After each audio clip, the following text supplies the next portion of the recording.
Hi. So I was thinking about life, the universe, and everything, and this is on imagination. And it dawned on me, the majority of people don't even know what logic is. And I'm going, oh, I can see where that would be a big problem. Now, I'm going to go ahead and reverse engineer this because I've never.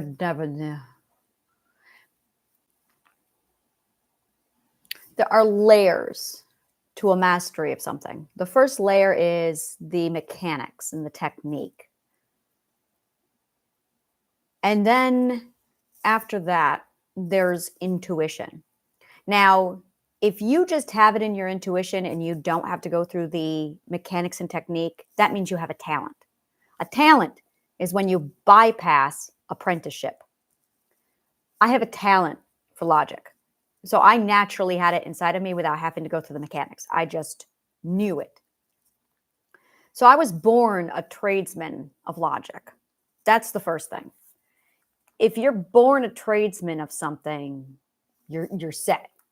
Like all it is after that point is refinement. And that's mastery. Mastery is when you have the ability to do it consciously, and you also have the ability to translate it and reverse engineer it into the order of operations for other people to understand. And then there's the philosophy, which is when you can create new things out of it. If I were to say that there were a fifth stage, that's where I am with logic, is this fifth stage.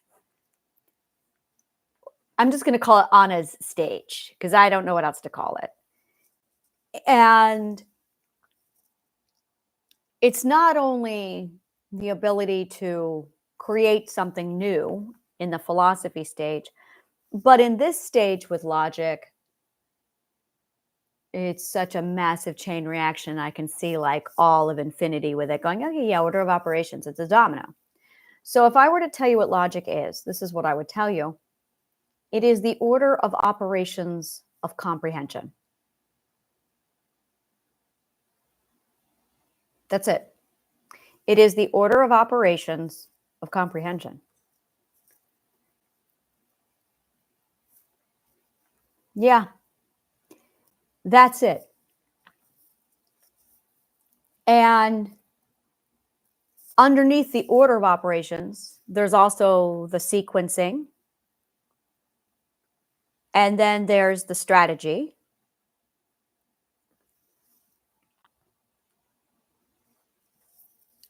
And then there's the weaving of logical fabric. And then there's the frogging, which would be the disintegration, the unweaving. And then I would cover the dropped stitch with you, which would be logical fallacy. And that is it. It is the science of comprehension. Truth is pure, perfect logical code. That's truth. Lie is a logical fallacy.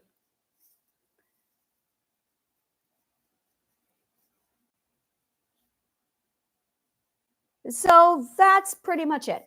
That's logic. It is the order of operations of comprehension. How to understand something. The science of understanding. And it utilizes words, linguistics, no, more than that. It utilizes feelings, words, linguistics, and then math, physics. It is the order of operations that is scientific method in order to form proof, which is why we call it a logical proof, which is why it's called truth. You have to have faith in your logic. If you don't have faith in your logic, you're going to have a problem. So faith and proof are actually identical. Well, they're not identical. You can have a proof, but if you don't have faith in your proof, so you have to have faith in your proof. You have to trust your logical skills. So there is the creation of, the invention of, and the weaving of comprehension. This is logic. So either you understand something or you don't. That's logic. And when you understand it logically, it means that you have full comprehension of it. Now, before you can do something, you require the logic of it. Now, I'm going to point something out to you. I'm going to say the word biology, and you were lied to by a non-logician who told you that biology is the study of, it's already wrong. Logi does not mean the study of. That's bullshit. That's logical fallacy. Logi means the logic of, the comprehension of. So biology is the logical comprehension of bio, which is Latin, or is it Greek, for life. I'm going to check that right now. I don't know if bio is Latin or Greek. It's probably both. Bio. Etymology. Greek. Vita. Of course, vita. I knew better. Of course, vita is Latin. So bio is Greek. And logi is Greek. So Greek and Greek. So when I say to you cosmology, it is the logic of the cosmos, the logical comprehension of the cosmos. Now, you can study the logical comprehension of the cosmos, but once you have mastered it, you have the logical comprehension. When you say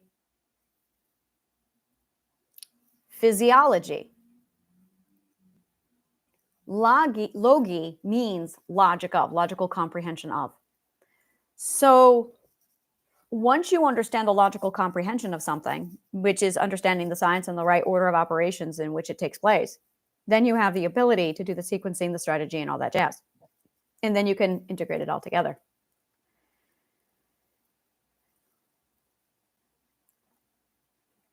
This is logic. Now, we have a logi of our subconscious mind. Our subconscious mind also follows a very precise logical comprehension. So it would be subconscious mindology. Ology. It's the ology of the subconscious mind.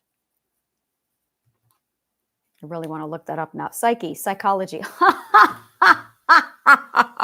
I'm like, it would be psyche. Psyche would be a good place. Psychology. Oh, wait, that's crap. That's already been taken. But there's no logical comprehension in their psychology, so they fucked that one up.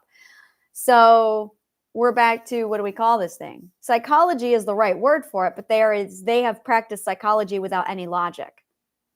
So what they have is just garbage, and it's actually a misnomer, which is why I call it Pythagorean psychology, to differentiate the difference.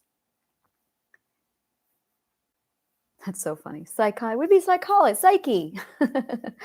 So aerosology. That's really what I want to call it, is aerosology, which actually is love-based, which really, honestly, aerosology is probably the most scientifically accurate statement for all of this. Psyche and love. And I'm going, yeah, technically it's aerosology. I really kind of want to go with that, aerosology. It's Pythagorean psychology. So once you start breaking down, literally, the logical comprehension of something, there is a process in which to do that. And it's a statement. And it's proving a statement true.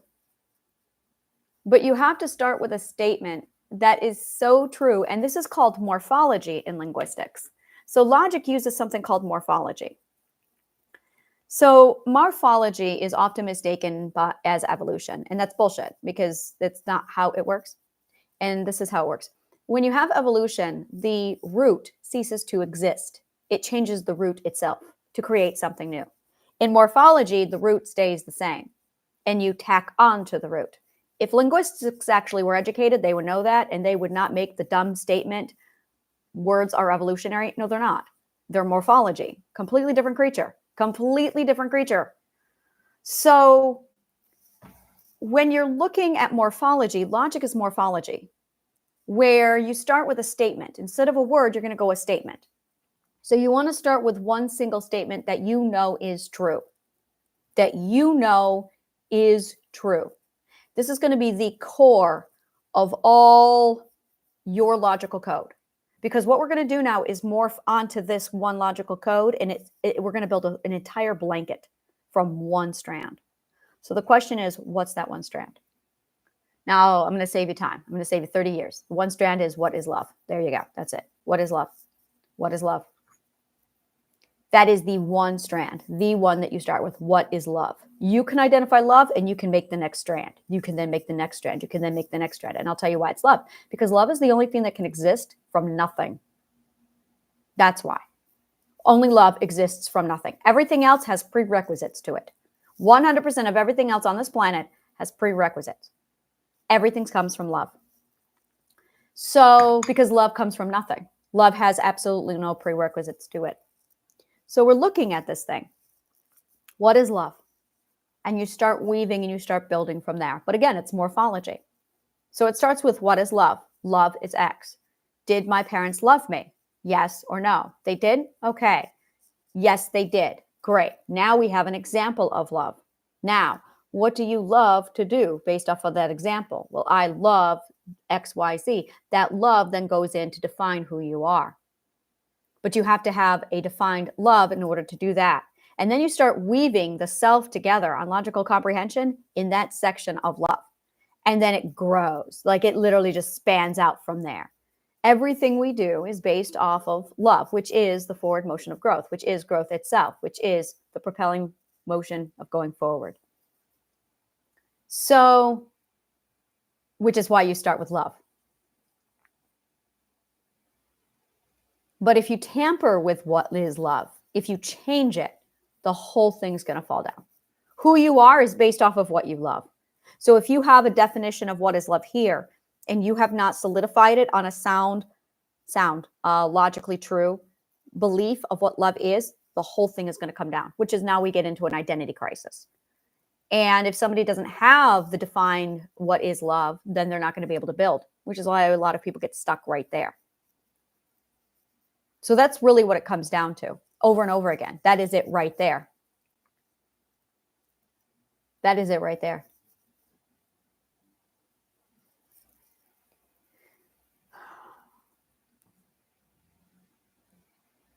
So once you understand morphology, and once you understand how to start, it's an if-then clause. It's literally a catalyst and chain reaction. You're building a chain reaction.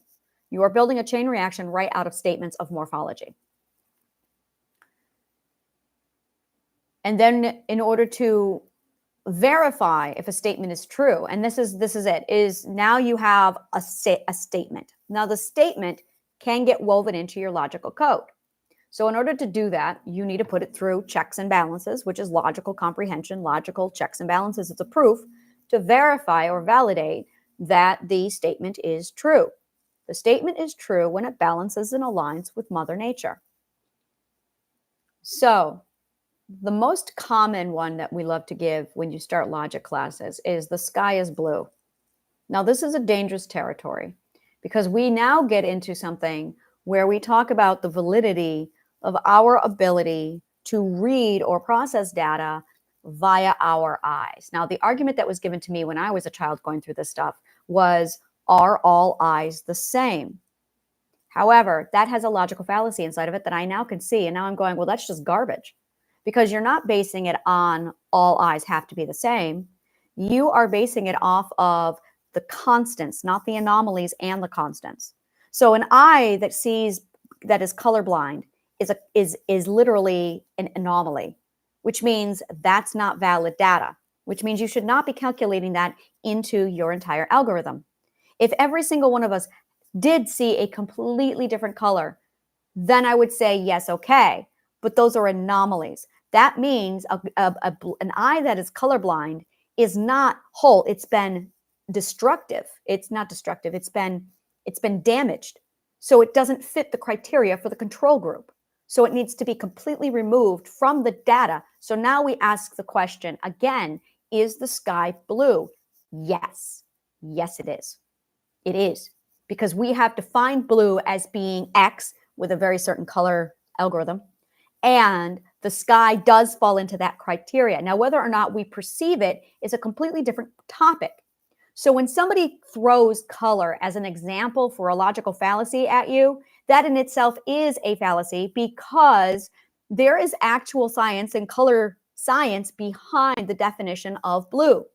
And it is blue. So that was a really fucking shitty thing that they did to me when I was 15 because they sucked that much at logic. Opinion is to believe something without logic or knowledge. Fact means it is proven. Belief doesn't even come into the question in fact. Opinion is to believe something without truth or knowledge. The two of them are apples and oranges. They don't even fall into the same criteria. That's like A versus not A. It's a dichotomy. Opinion and fact are dichotomy. They're not opposites. They're dichotomies. No, I'm starting to see where all of the logic bullshit. See, when logic was taught, it wasn't even taught properly. Now it's all starting to make sense. Now I'm going, oh, that's incorrect. That's a logical fallacy in their teaching. That's a logical fallacy. So going back on what opinion and fact is, these are not in the same ballpark, not at all. Opinion is without knowledge, in fact is with knowledge. So this is actually a dichotomy, not an opposite. Dichotomy must be handled completely different than opposite. Fact is truth. Truth is proven with logic. Now, your ability to decipher truth and opinion or something with or without knowledge is going to be determined by your logic skills. Now we're going to ask the question about something being subjective versus objective. Objective means without bias. Subjective means with bias.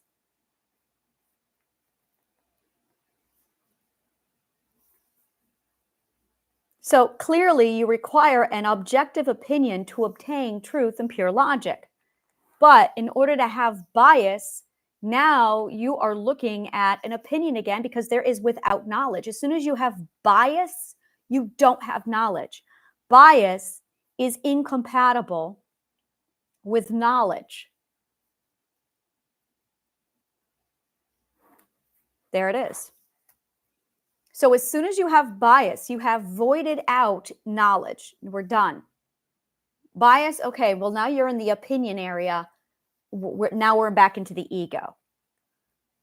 Whereas, yeah, we're back to the truth versus the ego again. So logic is literally the process of building building comprehension. And in order to build comprehension, you require definition of word. You also require pure logical reasoning. It's called logical reasoning. Also deduction, deductive reasoning. And then you want to check for alignment to Mother Nature. If it balances to Mother Nature, then it's correct.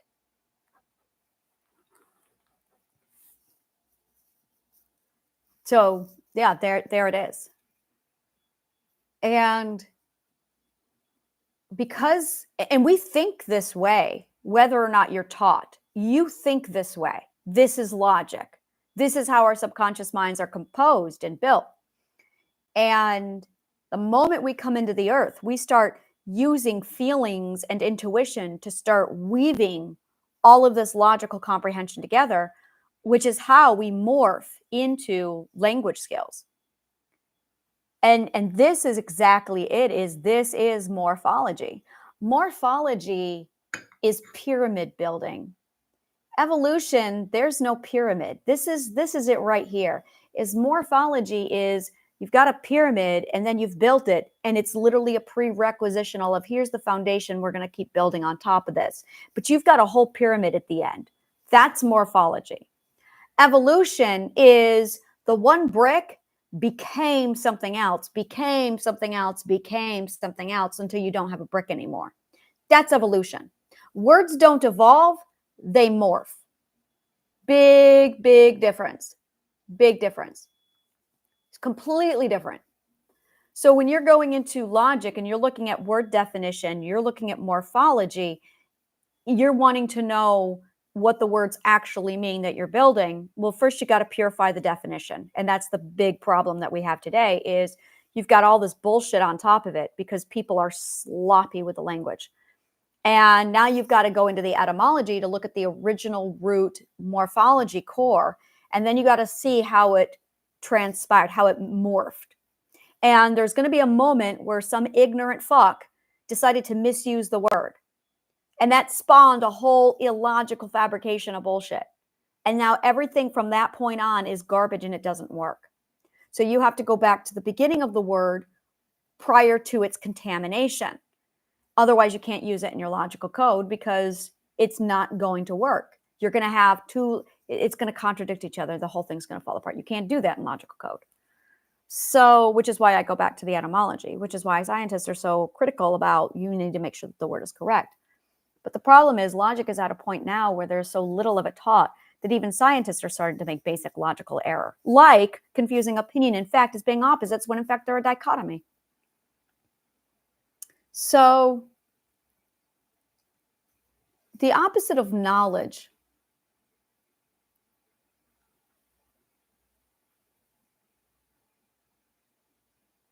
it's just a dichotomy. You either have knowledge or you don't. And it's a spectrum. How much knowledge do you have? Do you have this much? Now we're getting it. This is dichotomy. But an opposite is it's A versus B. So a lot of things are dichotomy, but that people think are opposites. And it's like, no, that's not how it works. It's in ratio to. Dichotomies are all about in ratio to. You're going to have A and B at the same time, but in what ratio? That's dichotomy. Opposites, it's either or. So an opposite is either or. A dichotomy is both in ratio to each other. So you're not going to get either or unless you have 100% of both. So dichotomy is on a spectrum. Either or is not. And that's the difference. So there's a lot of people out there thinking that things are opposites when in fact they're not.